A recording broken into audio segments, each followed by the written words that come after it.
வணக்கம் இனிய நேயர்களே, இது பிரபஞ்சம் சேனலிலிருந்து உங்கள் நிவேகா. பழமுதிர்ச்சோலை முருகன். பழந்தமிழ் இலக்கியங்களில் பழமுதிர்ச்சோலை தலம் மாலிருங்கன்றம் எனவும், இருங்குன்றம் எனவும், சோலைமலை எனவும், திருமாலிருஞ்சோலை எனவும் குறித்து காட்டப்பெற்றுள்ளது. பழமுதிர்ச்சோலை என்னும் இத்தலத்தின் பெயருக்கு பழங்கள் உதிர்க்கப்பட்ட சோலை என்று பொருள் கொள்ளலாம். இப்பொருள் பொருத்தத்திற்கான வரலாறும் ஒன்று உண்டு.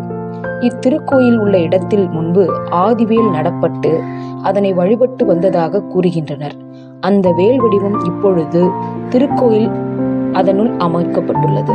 இத்திருக்கோயிலில் எழுந்தருளி திகழும் முருகப்பெருமானின் திருவுருவம் மிகவும் அழகு வாய்ந்தது, அழகே உருவானது. மனதிற்கு அமைதியையும் இன்பத்தையும் அளிக்கும் இயற்கை எழில் குடிகொண்டிருக்கும் இடத்தில் குமரக்கடவுள் கோயில் கொண்டு எழுந்தருளி திருவருள் புரிகின்றார்.